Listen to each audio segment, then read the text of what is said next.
Hello, hello, hello, and welcome after a hiatus of several weeks to another episode of TA Tech Unboxed, the only show, and I won't take any other shows recommended here, that is currently speaking to the people behind the tools that the TA and HR communities use every day. We're chatting to the folks that built it, figured it out, and got stuck in with their community. And we're also, if you're listening to this, check out our YouTube, because we are asking everyone to share a short demo so you guys can come check out some of the tools of the people we're chatting to. I am Chris Haslam, and I'm here today with the beautiful Darren Bush. Mr. Darren Bush, how are you? I'm well, Muddy, Chris. I mean, I'm not sure how to take that. That's a different intro, but a different intro because we're on season 2. Well, I mean, yeah, we're arguing about this, guys. We are. I think we're on season 2. This is the start of season 2, episode 1. The band is going to break up. Chris doesn't want that. Chris wants the continuation. I just don't care. I want to go let's have a look at the past. So, depending who's won this argument, there'll be an episode with Chris and I, just us two, and that will be episode 1, season 2. We should have episode 1, season 1, which we never did, which I think we talked about several times. So, this will be, it's what it's like working with someone with ADHD. Well, apparently. I've got a little short that I'm cutting from the beginning of our intro. Just me losing my mind. Which explains why people have to wait so long. Yeah, for me to catch up. Yeah. I've got a question for you, Darren, and it's leading, because it does allude to who we may have on today's show. I want to know, based on what ChatGPT told us in the prep for this call, because we needed to Google it, the difference between skills-based hiring and task-based hiring. And I think you've got a definition for us. I do. And I have such a good definition, but you know what? I don't want to bore our audience. Let's bring in the guest now. Nice. Chris. Okay. Yeah, let's do that. I like that. Let's do that. And who do we have on today's show then, Darren? Today's Chris, we've got a special guest. We've got Robert Newry, CEO and co-founder of Arctic Shores. Welcome to the show, Robert, and great to have you here. And hopefully maybe you can just do a quick intro, a little about yourself. Brilliant. No, thank you, Darren. Thank you, Chris. I'm keen follower of your podcast, so thrilled to have the opportunity to speak to you. A little bit of background about me. I set up Arctic Shores 10 years ago, actually, with a friend of mine called Safe, and the origin story really touched us. This is my third startup, actually, but this particular one came about because I had a friend who had said that his daughter had applied for 5 different graduate jobs in the FMCG. This is sort of back in 2012. And they were all the SHL, numerical, verbal reasoning type of test, which she found anxiety inducing and underperformed, and therefore consistently failed those graduate tests of entry, despite being immensely capable. And as the father of a daughter who was coming into university education and therefore soon into graduate roles, I was very and deeply concerned that was the only way that we could identify potential. And that's when my friend Saif Ahmad and I got together and thought, okay, what can we learn from other sectors to see if we could do this a bit better? And so Arctic Shores was born out of a combination of looking at cognitive neuroscience, gamification, and psychology. I love the backstory, because I remember Chris telling me about that story when we met about a year ago. Yeah, I like how it's linked to a real world like example, right? It's often a lot of folks that we chat to actually don't have a real emotional connection to the problem. Yeah. But, it seems like you guys have, and that's it's badass more than it's like super, if it's just badass, then it's actually linked to something. You're like, let's fix this because it's it's personal. It was, and I there was too many stories emerging of people who just underperformed. And, I know you've had Jamie Betts on this before, who, highlighted some of the things that people just I either wanted to brush under the carpet or not really talk about very much. And it takes somebody who's sort of feels personal or personally affected by this to really want to challenge it. And the thing for me, which is kind of part of the interesting bit about Arctic Shores, is not just about measuring things in a different way. When I said to the team, look, I really want to try and sort or build a team to try and sort this out, it was about how do you uncover potential? And when you think about it, we always talk about, we've got to find potential or measure potential. And that actually is different from uncovering potential. Because the thing about uncovering potential is that you want to learn something about somebody that maybe they didn't know that they were good at or capable at. And that's the real nuance of what Arctic Shores was about. It's not just we wanted to do something different for the sake of doing it and maybe making the world a little bit fairer, which in itself is obviously a good thing. But there was more to it for me. I wanted to find a way that genuinely uncovered potential rather than just measured it. I love that. That's like 4 minutes in, we've already got our first snippet. Yeah, it's like actually it's a great one, isn't it? Because like the definitions of those terms, are they fluffy or do we actually have a meaning for what the difference is of uncovering? Because it is right. Like often in individuals, we don't know what we're great at until it's uncovered. And how does a company? Is the company's right or is the company's objective to try and work out what makes this individual? Is going to make this individual a standout employee or standout contributor to their journey. Yes. So I love that. It's like it's revealing your, as an employee, as a candidate, you're revealing your blind spots on your strengths that you may not have known about. Exactly, and that's the point. When the light bulb goes on and think, of course we want to uncover potential. Well, actually, it's not at all. A CV doesn't do that. Yeah. Traditional psychometric doesn't do that, and an interview, which I'm sure we'll come to at some point. For me, has always been like a Spanish Inquisition, as opposed to how do we learn something about somebody or help them bring their best self to the interview and therefore to the organisation.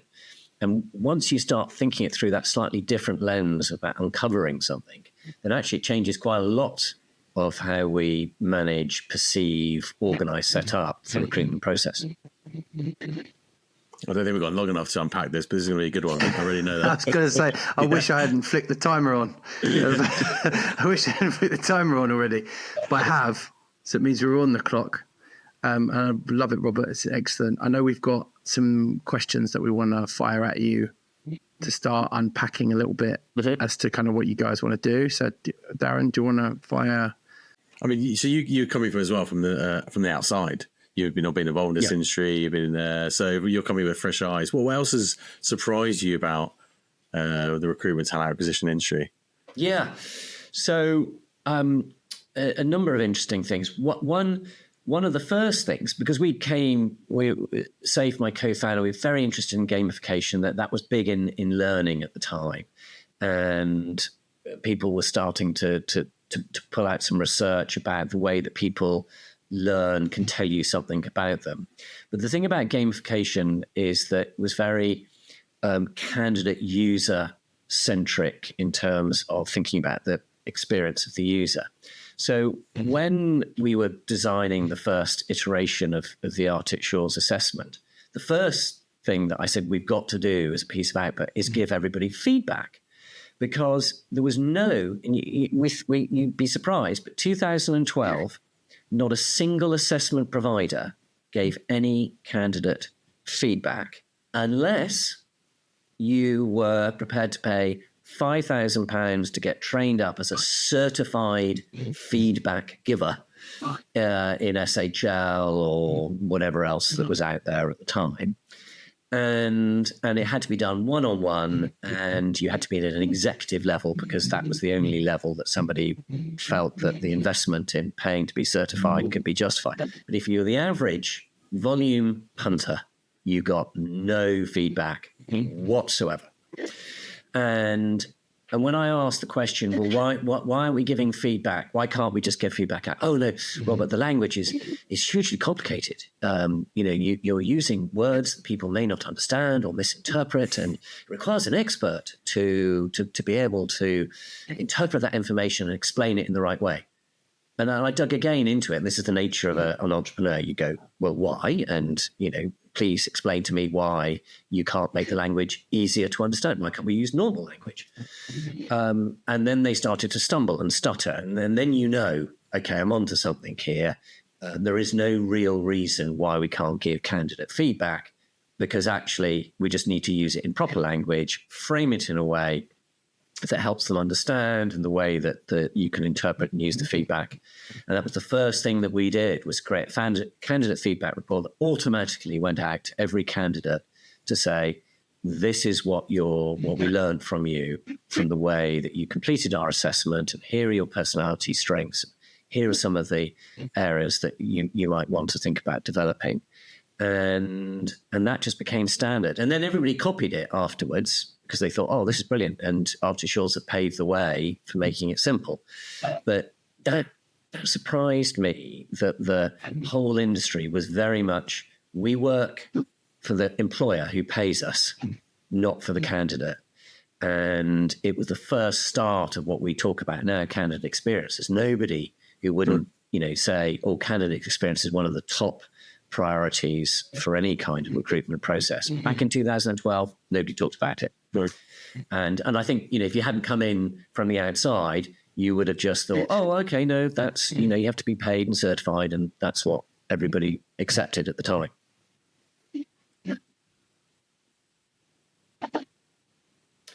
So I think that was kind of one of the things.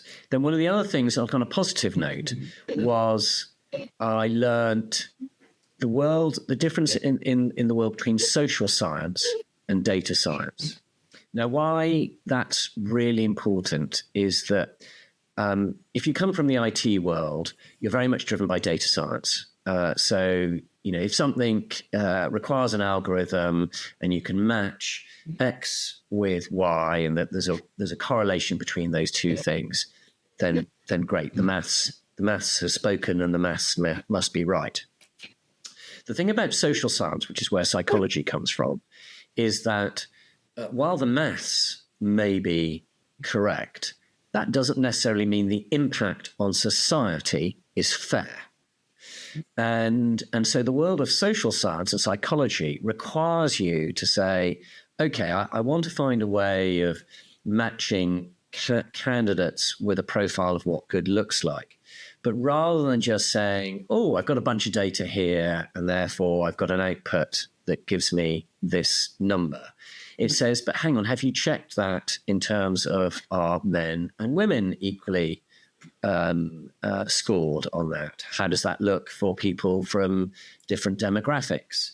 And now, because, the start, and I was saying for Arctic Shores on this, was very much social impact and fairness driven, that use of data science for me had to be in a social context. And that's where you talk about norm groups, but norm groups don't mean normal people. What they mean is normal distribution.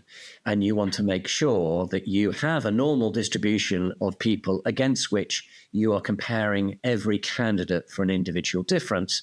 So in that normal distribution of it, you've got people from different ethnicities, you've got a fair gender mix, you've got neurodiverse candidates in there. So you've got a proper demographic mixture within your normal distribution. And that was really powerful for me in terms of what you could learn from social science, which the IT data science world, and there's many stories we can talk about how Amazon, for example, fell foul of that reliance on data science and not thinking about the social science piece. So you're able to talk about then, we talked a lot about the inception, but and the founding point, what is, if you're new to Arctic Shores, then what is it? So if I'm watching this first time, what is it that Arctic Shores does? Where, because where you started to where you are now is definitely a journey you've been on and been following very closely. well, you can always explain a little bit about what you do now. Yeah. So the starting point back to the planning was, okay, if the issue is causing anxiety with a timed test, that was one. That's the way that it was timed.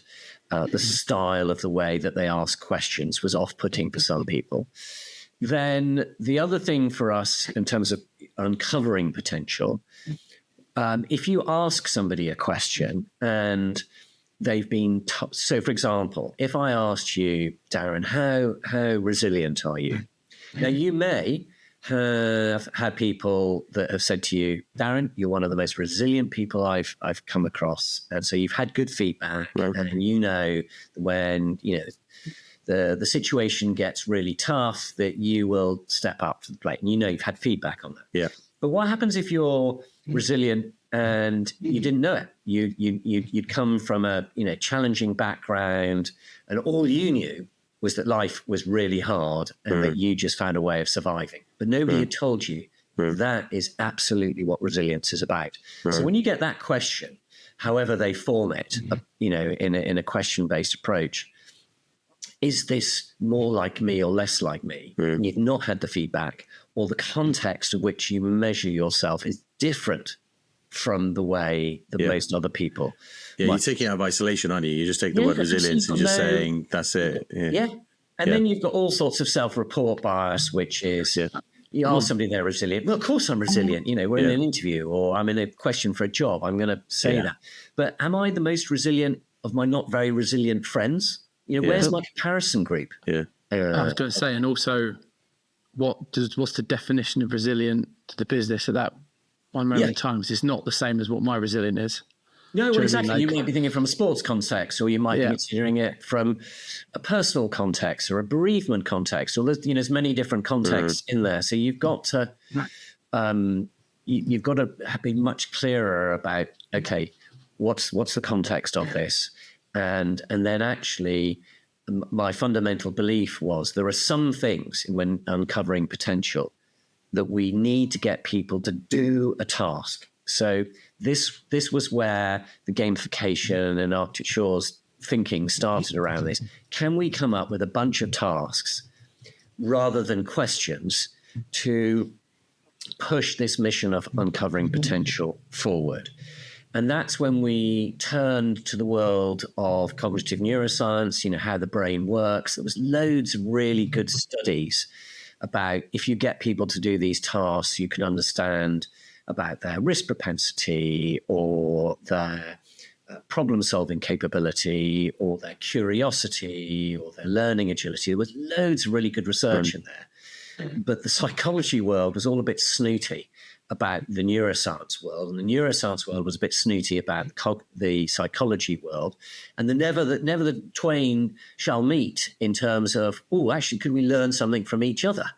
And little old Arctic Shores, a bit like the sort of, the usual suspects, just pulled together some sort of mavericks of cognitive neuroscientists, psychologists, game designers, and thought, okay, can we create a bunch of tasks that are engaging, interactive, that are science-backed, and enables us, from the way that people respond to those tasks, to tell us what's going on in their brains. And from that to understand what their personality strengths are. So that's really what Arctic Shores set out to do, was this sort of premise of do, don't tell. How can we find out about somebody from the way that they do something, and turn that into a picture of what their potential might be, rather than asking them a bunch of questions. I mean, which market do you sell to as well? So, in terms of we talk a lot about segments here, about early careers, or potentially specialized, or senior niche. Where do clients tend to use your solutions, your assessments? So, great question. Early careers is really strong for us, largely because for two reasons. One is that's where people have always been worried about uncovering potential. It's the whole nature of early careers. Secondly, it's also, interestingly, for many large organizations, that they're willing to experiment. So, TA typically, unlike IT, the old world that I came from, IT always have a budget to test and experiment stuff out, because they quite rightly argue to the board suite saying, well, if you don't allow me to try out some new tools on this, how am I A, going to keep up, and B, make sure that we're protected? Whereas you'd never get away with that at TA to say, oh, look, can you give me a bit of a budget to go and experiment with some of these really important new tools and tech that's coming out, so I can just learn how that might provide some value to our organization. I think we could and should, as TA leaders, be able to do that. Maybe we can in a Gen AI world now. But in the past, we've not been allowed to do that. And so early careers has become the space for experimentation. So strong in there, but also now in other volume roles. So we've done fire officers, prison officers, border protection guards, contact centres, another sort of volume space where a CV and past experience doesn't really count. Right. And now, increasingly in the sort of skills-based hiring world that we're coming into, roles where we're short of skills, it's hard to fill them unless we get somebody with transferable skills that we're then going to train up. And so that those are the three use cases really for us: early careers, volume, and roles that are hard to fill, and therefore we need to train for the skills. I love the concept, by the way, of the experiment budget. Yeah. And I feel like most TA, if they're going to take something from it, is that they should have fun for that. They should. Taking a note of a chat with Kevin about this afterwards. So I wanted to ask you about, you touched, I've got so many questions. Maybe go to one of those that it's quite relevant to all my experience. So when I went through graduate a while back, I went through SHL tests. I remember very well. And what I also found is that after about the second or third, I learned and understood what they were asking for, and it became better. Yeah. I became better at it. And then I was able to excel at it and score pretty high. But it always bugged me a little bit. The back of my mind, you go through school, you do GCSEs, you do A levels, you do degree, and then there's this little test at the end to tell me I can get through and become an individual, which had nothing really related to that role. But it was just like, again, as a filter. What are your views on some of these tests that are at the moment out of the market? Yeah, so a couple of things for me on the tests at the moment on this. One was very narrow, Darren, as you set out, just a cognitive test. Yeah. And a cognitive test that was largely built on an old in IQ intelligence model that meant that A, it suited some people. B, actually, if you got some support and you practiced them a bit, you could do a bit better on that. So you had some people that, overperformed with a little bit of support and practice on that.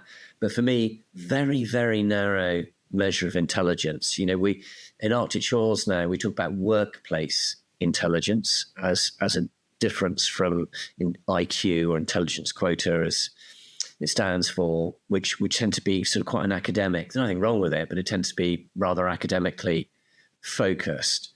And when you think about workplace intelligence, that people talk about street smarts, for example, that they could actually have very high learning agility. They could have a creative problem-solving capability. That doesn't mean that they're going to ace a maths test, but actually for the role that they do, they can be incredibly intelligent and powerful in terms of the value that they bring. So that's one thing for me. We need to sort of broaden our understanding of what we consider to be intelligence in the workplace as opposed to intelligence in education. I think the other thing for me about those tests is that they are all multiple choice and with a binary yes or no answer. So you might remember, hopefully without causing you to twitch, Darren, that you had 1 minute, 60 seconds counting down. You could see the kind of clock ticking down. You had to get your answer, and then they had distractors in there, and then the last minute you press the wrong button, even though you were probably close to getting the answer right. But you get 0 credit for that. And yet in the education world, we would never mark an exam now without giving credit to somebody's workings out. It's just not even thought about that you would have a binary setup in the way that you work out somebody's capability in a particular area. And so the way that we've looked to develop that is our intelligence measures now involve you building your answer.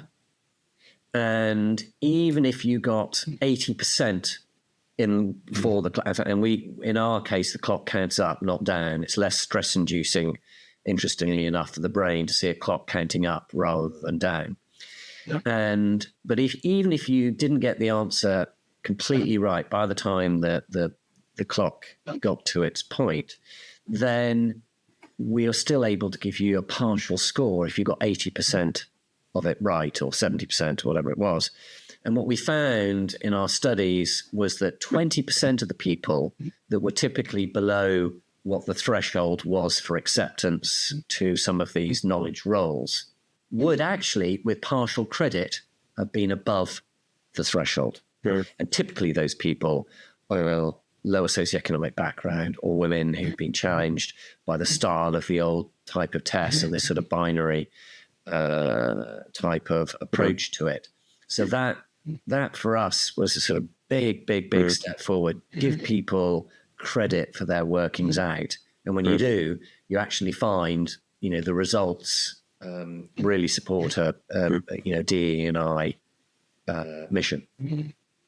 Yeah, I mean, I don't know if it's because as an industry, I'd say we put, in my words, we turn a blind eye a little bit to that stuff, because we're in early careers, we're getting thousands of applications, and here's a way just to cut it down. And I don't think we're really looking under the hood to actually see what we're experiencing, one from the candidate point of view, but also actually is it work. Yeah. I must admit, it's semi-alien to me, this world. Neither have I ever recruited for a business has done an early careers program, nor have I been involved in one. Having a severe lack of, if there are any clients listening to this, don't judge me, a severe lack of education. Well, I find it fascinating. I like the idea of it, both stress inducing, just the thought of being tested on this kind of stuff to get a job, and also stress inducing from the point of view is like, is there no hope for anybody else if you don't have, like the ability to pass these tests? When actually there are a lot of things that, like you said earlier in this, that we think we want to uncover resilience, but who's defining the need for resilience, and who, like the actually resilience was just like, can you buy coffee every now and again when it's stressful? Like, it's like, that's what we call these people. And yes, we're crazy. Crazy. It's like people don't really know how to define what makes a great employee, right? Recently had a conversation with a customer actually who had never put anybody through a test that they were putting out into the market, and getting lots of candidates say, I don't want to take part in that. It was a technical assessment in this particular example. But I thought it was fascinating how they hadn't asked any of their team to do that test. Yes. Nor had they thought about benchmarking high quality versus low quality in their current team to identify what the benchmark was. I thought that was fascinating. I don't know whether, is that something that comes in with early career stuff? Like, do you look at people that join the business, that have joined the business already from an early careers program, and then look at where they kind of, how do we benchmark the quality of, I'm using resilience as an example, but how resilient do you need to be? Yeah, no, great point, Chris. And my point about what the world of Gen AI has now forced us to think about is not just how we measure, but what we measure too. And you make a really great point, which is, how do we decide what's important to measure? And there are a couple of elements to that. One is, how is the world of work changing for us on this? So success in the future won't be the same as success in the past. And we have to really challenge ourselves on that, because Gen AI is fundamentally going to change some of the differences that used to to drive performance. But also, I'm always amazed, even whether it's in early careers or post-early careers, Chris, on this, the number of people I come across who say, oh, nobody's really sat down before and really talked through what the success criteria are. Usually it's just been either the hiring manager saying, okay, this is what I had previously in the role. I want a bit more of this, please. Thank you very much.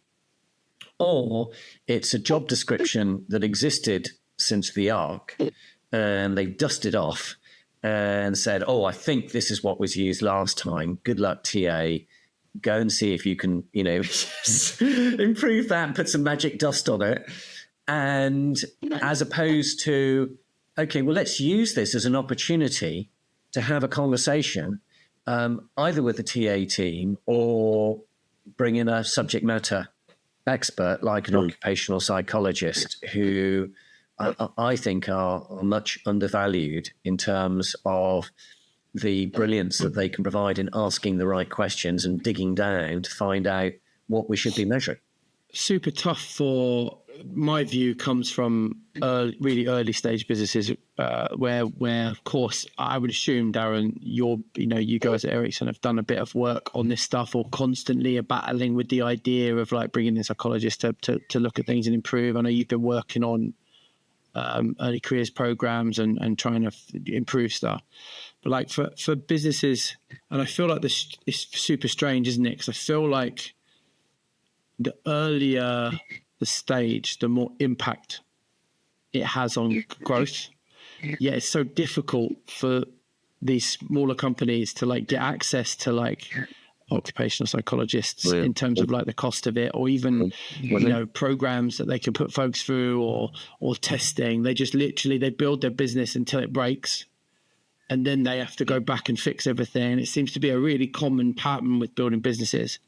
I don't know, like I know it's a slightly off subject, but like if there are any of my clients watching this, which I hope there are, hello if you are, how would you advise them to approach what we were just talking about? How would you advise them to approach it kind of earlier before there's chaos and we don't know what we're dusting off the Bible, to see how it works? Have you got any? Is there any kind of insights you can share? Well, there are some good playbooks out there. Obviously, we've got one or two on there, but we deliberately created some playbooks. So we created a skills-based hiring playbook, for example, that shows exactly how you do all those things without having to use an expert. I also think, for me, it's one of the differentiators between a recruiter that is forward-thinking, really understands their client and wants to add value, as opposed to, just give me the role spec and then I'll go and find some CVs for you. Because I think the best recruiters that I've come across as sort of third-party recruiters are the ones that really ask you the challenging questions about the role and aren't frightened of trying to really push you a bit about, is this really right? Do you understand this? Because, it seems to me from what you said earlier on in the conversation that what you're now saying doesn't really tie up with that. And is that really helping you achieve what you want in the future as opposed to what you've had in the past? How do you define that? Yeah. What do you mean by that? It's like not that complex, is it? It's like, can you please just give us you might have a firm definition in your head, but like going back to resilience again, there are, all three of us probably could come up with three definitions of how they work in our own businesses, right? Yeah, exactly. Let's just unpack that a bit. Yeah. Let's just unpack it a little bit. Let's sit on it. What do you mean by it? How are you evaluating that? Yeah. And that's why I think a really good recruiter for a small company, for me, because it's a still I just know from the early days of Arctic Shores, one of the things I really struggled with was, okay, we need to find people. Once you run out of your own network, which you do after you've hired 10 people, 15 people, you then have to start using recruitment agencies. And it's a big cost. And I remember the whole time going, 25% of the person's first year's salary. It was kind of huge sum for small business in there. But if that organization is asking the right questions and helping you find the right individual that way, you're only going to have to pay that cost in some other way to get that right advice. The kind of cost of failure, that's time, by the way. But I've got two more questions as well. It's all good. I totally agree with you. And of course, that's what we've tried to do with Move, by the way. I have to plug, otherwise my business partner will kill me. It's what we've tried to do, right, is re-look at how you can approach working with a recruitment business, which is what we are. We like to call ourselves embedded, but the way we approach things is like, how do you change the role of the recruiter in the process so it's not just a source of hire, which is effectively what an agency is. Exactly. So they will, of course, they're a mutual, intelligent source of hire. They will give you feedback and give you advice, and they will give you, but they are a source of hire. How do you become, okay, cool. So like people aren't passing HM1, like why? What are we saying to them? Is it standardized? Are we recording everything? Like, do you know the quality of that? Like, literally just got off a call with another customer, and we're at first, like new client, first 4 weeks. They're just about to get people at final stage for the first time in the process with us. And about 3 or 4 weeks in, we always have a leadership meeting where we're like, okay, cool. By the way, this one's on you. Like, we've all the evidence that we can build pipeline to this point is core, and it's there, which is in front of us. It's in the numbers. Whether we make hires or not is how we perform in this next meeting. Like, what does this historically look like? What's the agenda? How do you run it?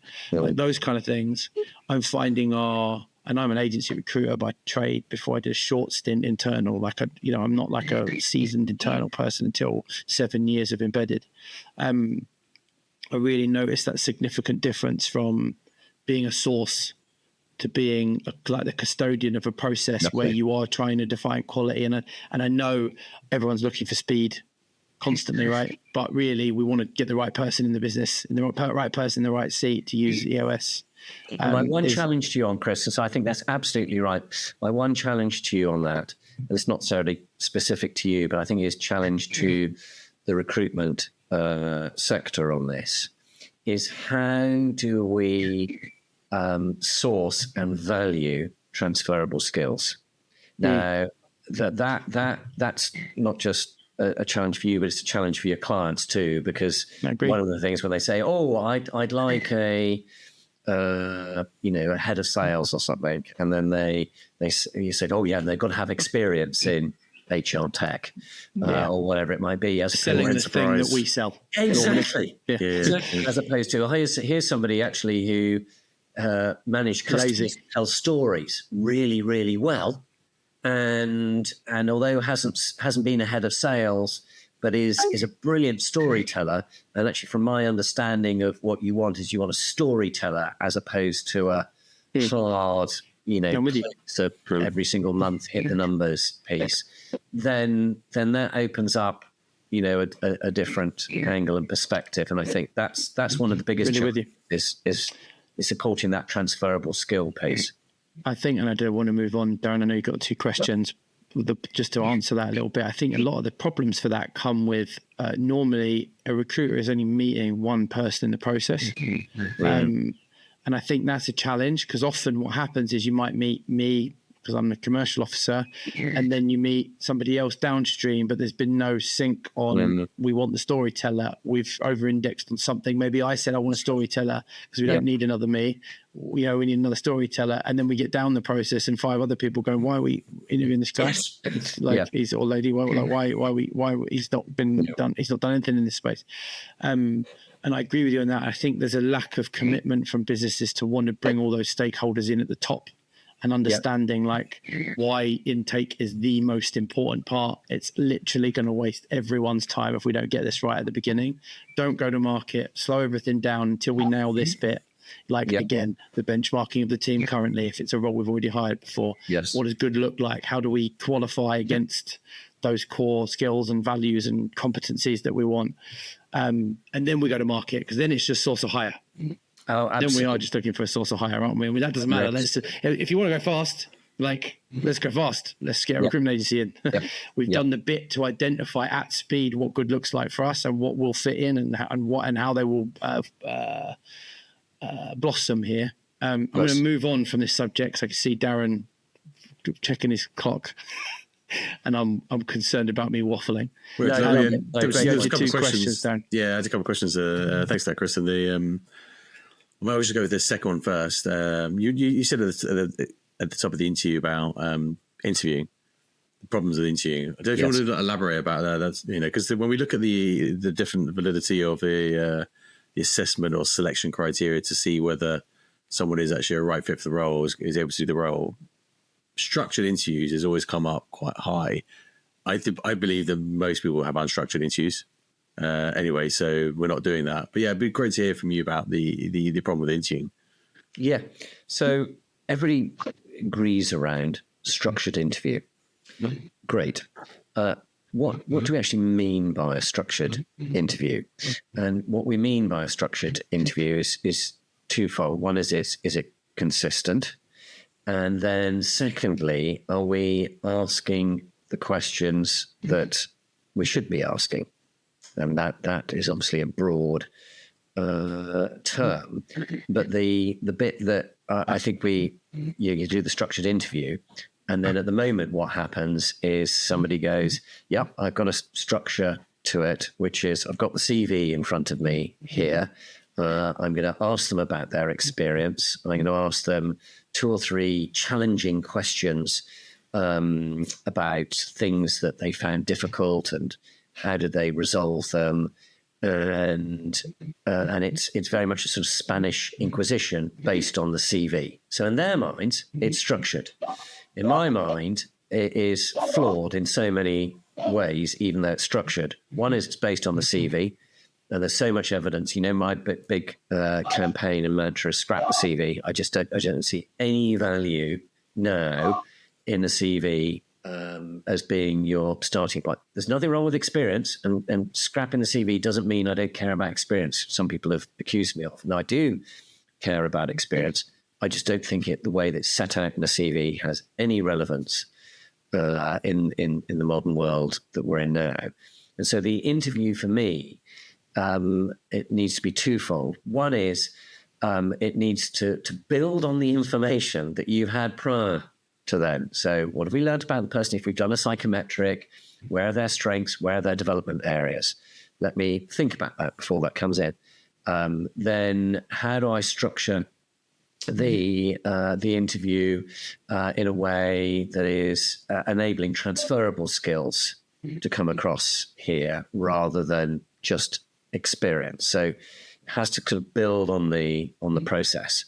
And then the second and the most important part is, my big thing is about uncovering potential. So how do we use the interview? The mindset point of view is I want to learn about somebody here. So how do I provide a setting and a scenario that enables their best self to come forward? And there was I'm sure you saw a big debate about the John Lewis giving interview questions out in advance. I'm a massive proponent of that.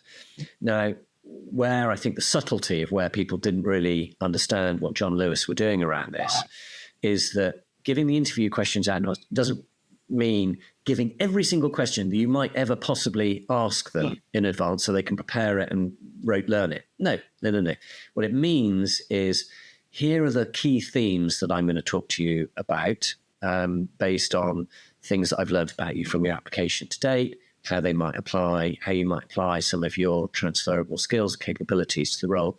And then I'm going to reserve, which I'm not going to share with you, but I'm going to reserve the right to ask supplementary questions to dig down deeper into your answers and understand how well you've been able to think through some of the things that you've shared.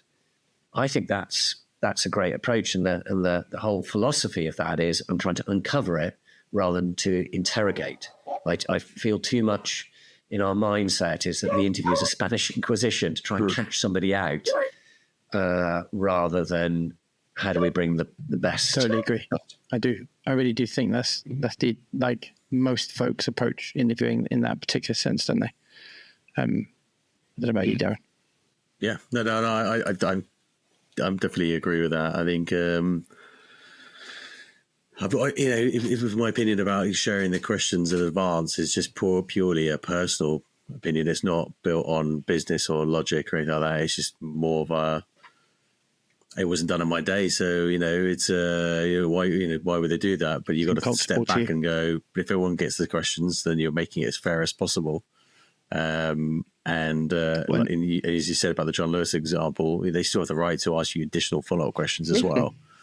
And sorry, just so I understand this properly, Robert, they didn't share the direct questions. They spoke about what they'd like to talk about. Yeah. No, in John Lewis's cases, they shared these are the initial lot of questions. We're going to ask you, and you got a chance to prepare for that. I mean, I don't know about you, but people think in different speeds and different ways. And so when I'm challenged with, give me a time when, quite often you can say, what's the best piece of advice you've ever been given? Don't eat yellow snow. And I have to go then, rack my brains and go, okay, was that in the last year, the last 5 years, the last 10 years? Related to work or life? And listen, it's just running through my head on this one. I've got 15 million sort of different possibilities. I not 15, but, multiple possibilities on this. And then what stumbles out of my mouth is probably something I heard in a podcast about 3 days before, because that just happens to be that. But if I'd been given time to think about it, and I would probably come up with something far more meaningful, far more reflective of me. Do you think it's because we think the worst of people? We think that they will just straight away go, I'm gonna Google the S out of this, and I'm gonna find the perfect answer. And it's like so obvious, though, and that's the whole point of the supplement. Everyone will say the same thing. Yeah, and I think that and you're right, people think the worst of it and then they don't do it, as opposed to, no, if somebody has done that and spent that little thought on how they've come up with it, and they are reading out or regurgitating something that they clearly just used ChatGPT, it'll be so obvious, and it won't come up under supplementary questions, and at which point they'll be exposed. And fair enough. It's a great point. Like, it's going to create its own baseline. I'm not sure. You're still looking. Your brow still looks furrowed on that one. I know you made me think. I'd love to do a series on just do a deep dive, investigating, speaking to people like yourself. Like, what's the best way to assess candidates fairly, and then actually analyze each one along the way, and talk about that. But that's the other part, is with data as well. That's the hard bit, isn't it? It's like, it was John Lewis's study was just the baseline for the study they shared, right? They didn't share results on, like, we over time. They just take 10 years. We're doing this is It might take 10 years to actually go, oh, that didn't work. Or it did work. It was excellent. It worked really well. We had some great people. Look what they did for our business. 10 of them are still here. It's hard to know, isn't it? That's the other problem. The time, the lead time for experiments in TA often is linked to business impact or impact over time, and it's really difficult to equate that to actually this worked or this didn't work, or we should take this on, or just I think often we just do things because actually that feels good, that's better, we feel more confident in the result. The way we've done it as well, right? We've done it always done this way. So I think when you, Robert, you're asking me where am I? I've always done it that way. Therefore, it's a change management principle. It's like I have to adjust to this shift, and I'm like on the fence, but and logically it completely makes sense. But it's like this ingrained on. We've always done it. We've always kept the questions there. I think someone asked today. We were speaking to. They posted about as a candidate, you should ask the question, "How are you evaluating me? What kind of questions and how are you?" Just to get an idea. And I said, I bet there's hiring managers out there who don't like that question because they don't want to share that information, and they're not used to that as well. Because 5 years ago, you wouldn't ask that question at all. Well, I don't know because they may not know. That might be the reason. They may not know. They haven't thought about it. They're just doing it off gut. they can't give a sensible answer. This is unrecorded. None of the questions have been pre-written, and I just looked at your CV 3 minutes before this interview. So you've asked me something I just don't know the answer to, mate. Gut feel is what I'm going to go with. Yeah. Well, exactly. And it's interesting what you say on that one, Darren. And I suppose that's the whole point about my scrap the CV piece. The number one objection I come across is that I've always done this. I've always looked at the CV. Generally, I know it's not always true, but generally it gives me a good starting point. But that's the point. At some point, these things have a shelf life, and safety blanket, isn't it? Something differently, and inevitably, I will be, the pot stirrer on that one, because that's what brought me into this sector in the first place. Bravo! I do, like, I semi-agree. I genuinely do. I do feel like the world's going to get, for a TA, it gets like that CV is a massive data point for us, right? Yeah. So straight into assessment is, of course, often in my experience, creates huge dropout. But I do believe in that experience doesn't give you any advantage, really. Always. I mean, there are some, I don't want a doctor who's never, of course, that's right. And you've got done open heart surgery before. Yeah, exactly. In some circumstances, there are some circumstances where it doesn't matter at all as well, right? Where it does have a super fit. It's the space in the middle that I think is really difficult. And someone who has never coded before needs to have they need to have written a line of code. Like, it's important they've written a line of code, but whether they did that at Google or someone you never heard of, I think is the difference. It doesn't matter. Exactly. How do we identify what's good in that space? I think that's the hardest part of this, and super fascinating. I'm conscious, Darren, was that your last question? Yeah. Cool. Yep. We're going to move on to our two closeouts then, Robert, that we ask every guest that comes on the show. The first one is, we've had a really good founding story into what Arctic Shores is doing now. I've got a really good view of your opinion in the market, which I think is wonderful. And thank you for coming on the show to share that with us. For us, what we love to know is what's next for Arctic Shores. Sure. So I think the thing for us is that we're excited about is what we call skill enablers. So what are the things that will enable any person to pick up new skills? So the whole trend at the moment is about skills-based hiring. And my worry about that is it just says, oh, okay, I need somebody with a particular coding skill, great, or I need somebody with an AI data science skill. So I need to now then I'll go out to market and source, because I know I need that skill. And that just helps people who've already got the skills, and we haven't solved anything on that. Whereas if you think about skill enablers, this is things that will how you acquire information, how you interact with others, how you like to organize the way that you work. Then those are the ground foundations for you to pick up skills. So we call them the skill enablers. And an example I like to give around this is we've been working with Molson Coors, the beer brewing company, and they've recently, for a technical role, for a technical on the sort of manufacturing role, hired a person who'd been a caregiver for a parent for the last 4 years, an educational assistant, a military vet, and a warehouse operative. Now, all of their CVs would have prevented them in the old type of process of ever being considered, let alone hired. They had 270 applications, so it's not as if they didn't have a huge number of applications. But for a technical role that they were going to train up, so they very quickly realised they could train up somebody else. And so that's skill enablers. That's what's next for us. Is how do we really help people understand skill enablers that they need for different roles, and really change people's thinkings, that you don't always have to hire a technical person or somebody with a technical skill for a technical role. Love that. Excellent. Yeah, excellent. Looking Excited forward to hearing more about that. Well, I was going to say, maybe we can, once you're ready, come and unpack that with us more. Our final question, actually, I always say that, but there's 2 questions left. But the final proper question is, what other tools in the space in TA and HR have you been super impressed with recently that you've had exposed to? Yep. So we've recently just come across a company called Hiring Guide.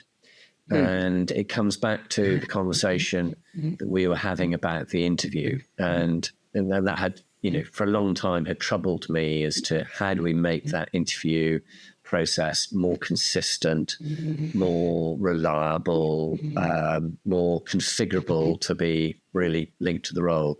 And interesting companies come out of California, I think. Is it guide.co? Is that the company? Sorry, is it guide.co? Yeah, hiringguide.co. Yeah. The pipeline to come on, I think, Scott. I said, yeah. Really, I got a demo last week. Really impressed by it. Nice people too. I looked at them this morning, actually. That's why I was checking them out. Really, Scott. I've met him now a couple of times. Really. Oh, hi, God. Yeah. So Scott Parrish. Yeah, Scott Parrish. Yes. Okay. Right. Yeah. Hiring. Yeah. Yeah. Great. Yeah.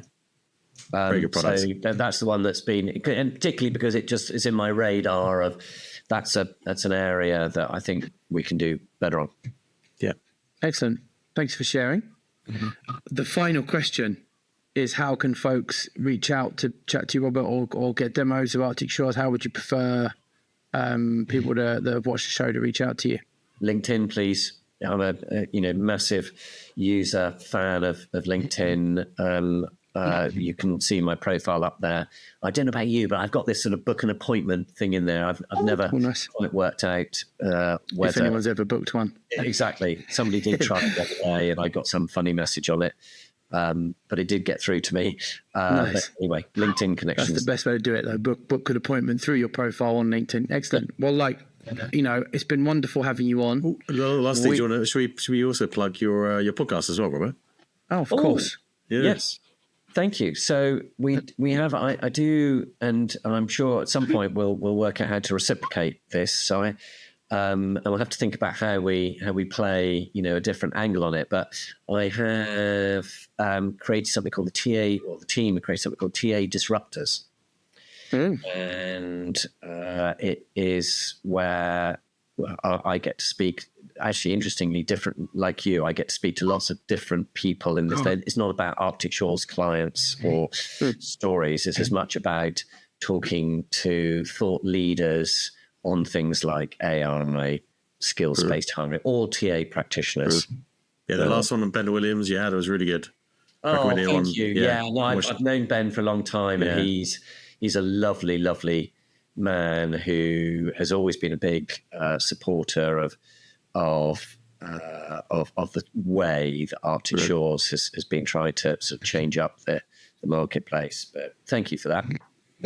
Fellow Riverside user? No, they're live in the studio. Oh, damn. Another layer up. Wow. Yes. Okay. Well, I mean, we're in awe. Yes, of your capabilities, Robert. Yeah, we're in awe. Well, yeah, it's the advantage of having a marketing team. Yeah, who are very capable and help organise these. You're looking at THX's marketing team right here. It's like 2 of us.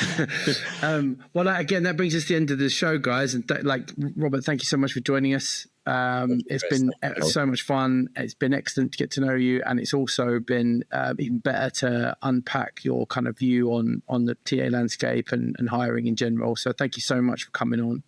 Really enjoyed it. Thanks so much. That brings us to the end of this week's show, guys. That's TA Tech Unboxed signing off. Bye-bye.